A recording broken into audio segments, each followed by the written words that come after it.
Got into the worst fight with petty boyfriend and he wanted to make out after calling me a liar. So we were on a trip and having some problems with plannings and schedule. We had a lot of fights and trust issues before the trip. During the trip he was getting mad at me for changing my mind about the food I'm ordering or getting pissed at me for wanting chocolate, and when I dropped my phone by accident he sternly said, "I'm disappointed in you," to me in public, in front of everyone. After a very tiring trek we slept with the lights on so he could watch his show next to me while I'm sleeping. I didn't say anything. I wake up at 5 a.m. due to the lights and I see he is awake and talking and looking out the window. I tell him to switch off the light multiple times. He doesn't do it and comes back to sleep and tells me to switch it off since I'm awake now. I sorta yelled at him while half asleep. Then later when we were awake he straight up called me a liar, that I made up this situation to guilt trip. That the last few days I've been doing things to make him feel guilty on purpose by being upset or pissed. He was very detailed about all our fights being my fault. Like, yeah, I was pissed but so was he, and I thought those are just normal arguments you might have in a frustrating situation and get over it. Anyway, so he kept yelling at me after waking up and just saying mean things, but what hurt most is how untrue it was.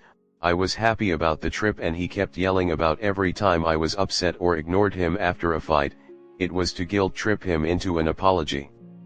He was really loud and didn't believe a single thing I said, that it's not true, and it freaked me out and I got teary and started silently crying, and it didn't make a difference to him. I have never cried during a fight. It was the week I introduced him to my parents and that's a very big deal for my parents. I love them and it was emotional. He didn't trust me at all even after that. He kept yelling and I felt really hurt and powerless, and I hit him on his chest, and he hit me back. I cried that I don't want him to see my parents again, and he yelled back, "I don't want to meet your parents," and walked away. We didn't talk the whole day until at night after another hike he acted friendly like nothing happened and said sorry but in a weird happy way and wanted to make out. I wanted to sleep in with my friend that night and he didn't really ask if we're okay or if he's hurt or pissed, nothing. He was just being friendly and flirty so as to make out, and I started getting teary cause it freaked me out, and he just kept trying to be friendly and touchy, but I left and went to my friend. P.S. We had been dating 2 years and he's never friendly after a fight. He always wants to discuss and be very logical about why it's not his fault. I couldn't recognize him as the same person. Why would I make up situations? Like the whole time during the trip I didn't argue back or hold a grudge even once, cause it was special to me and I wanted to do things with him. I feel really gross somehow. I don't know why. I know I was wrong to hit him first, but he's really creepy, isn't he? Comment. All these things he's doing to you are things abusers do to their partners to keep them from being able to make logical decisions. He's gaslighting you so you won't trust your own judgment. His makeout session and happiness are his attempts at love bombing. That's trying to get you to think that he's not so bad. Really, you have good times together too. Him acting like nothing happened is additional gaslighting. The sleep deprivation is to impair your mental faculties. You kinda lucked out that he showed his true colors before you were engaged or married and before he had an opportunity to distance you from your parents. One thing you said struck a chord with me: he always wants to discuss and be very logical about why it's not his fault. The sentence starts great but ends up very badly. What you guys need to do is indeed sit down and quietly and logically discuss the situation. But instead of talking about why it's not his fault, you try to uncover the root of your bickering. It will probably be difficult to do because it can get emotional and accusatory, but you need to try. You need to be able to tell each other, when you do ABC, it makes me feel XYZ. Can you explain to me why you do ABC? Can we think about how to avoid ABC? You take turns telling it to each other, until you fully peel the onion and get to the core truth of this relationship and identify what's fueling your arguments. This is way easier said than done, trust me, I get it. But you need to stop focusing on the daily bickering and hone in on the core issues that fuel them. Next story 2. Am I asking for the bare minimum or am I pressuring my boyfriend? I have been dating my boyfriend for 5 years now. We have gone through a lot together but love each other nonetheless. His love language is physical touch, so like hugging, cuddling, head rubs etc.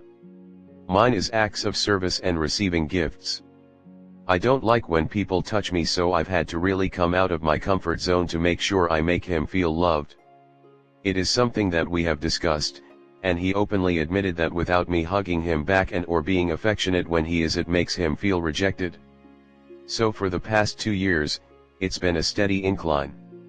He didn't start working until last year, so I've always had to stifle the need for wanting gifts and presents. So I made sure that whatever I want I got myself to fulfill my needs, but I also feel like my partner should be doing that. Again, I understand. He has not had a job, so I can't pressure that. He did end up getting a job, but he will sometimes buy me like a single lollipop or a small treat. I am and always will be forever grateful for anyone to make effort for me. The problem is I hate sweets. He's known this about me for forever. He teases me about this. When I asked him why he buys me the stuff knowing I don't like sweets, he said, "I know you're trying to lose weight, so I don't want to get you chips." That reasoning sounded legit, but once in a while, he also bring me a huge box of food, which is what I love getting, so I never understood that. Again, very happy for the effort, but it's something that rarely happens. I recently talked to him and I said, you don't have to be giving me $100 or anything. Even leaving $5 with me so I can go to the corner store and buy something I like is fine. I don't care what it is as long as it's not sweets and you're doing something for me. I said even if you don't have money, you just making something for me would be fine. I told him that in the future when we start making more money, that's when I'd like us to start going out more and doing all the other stuff I really want to do, but for now that will suffice. A pair of socks, some cheap earrings you thought I like, any kind of food except sweets. And it doesn't have to be everyday thing, I just want something. His response was okay, but also showing me his account details, so without saying it, he's basically saying I can't do that right now, stop pressuring me. I feel bad for bringing it up, but I also wonder if I'm asking for the bare minimum. P.S. I always buy him stuff. I'll always give him money when needed.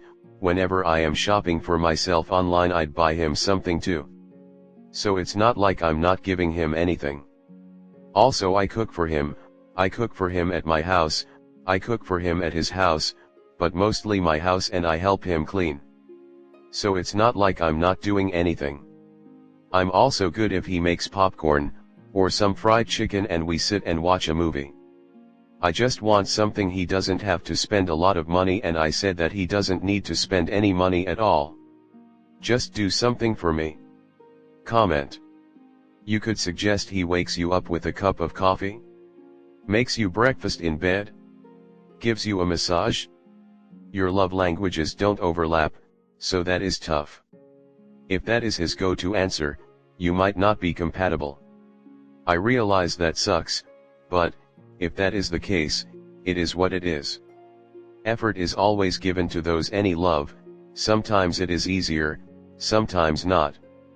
Most people tend to choosing partners who naturally love them easily. I wish you and yours well.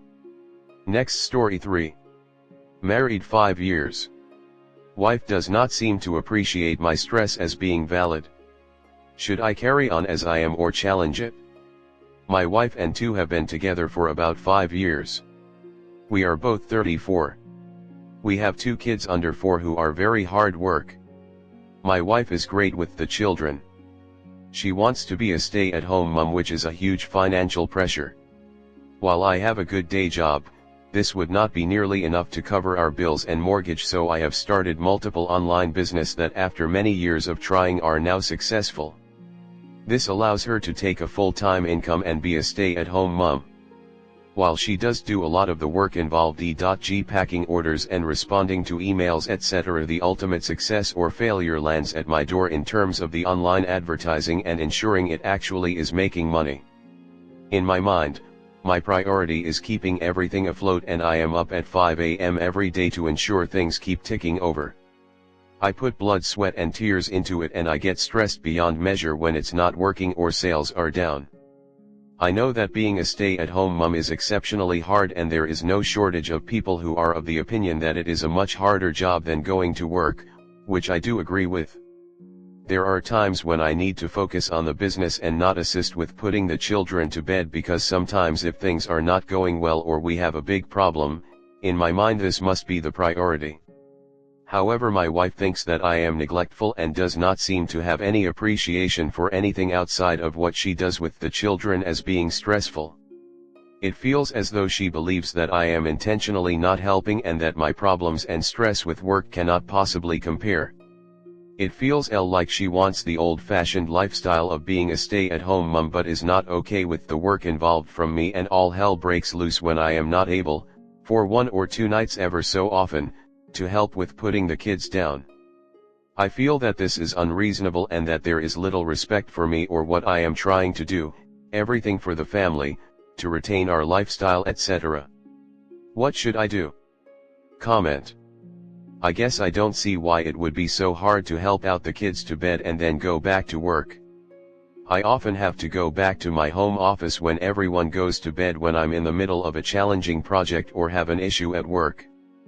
But I am present for dinner and bedtime and such. Your wife is doing double duty all day with childcare and the business. I get that you're working your ass off too. I think that the issue here is that because you are your own boss in this situation, she feels that you can make the decision as to what time things can be done, so if you don't help put the kids to bed, you are choosing not to. Can your wife help out at other times more in specific ways so that you have less pressure? Can you guys get a sitter 1 day a week? I understand what you mean by saying that it has to take priority and you are responsible financially for all 4 of you. Do you feel unappreciated?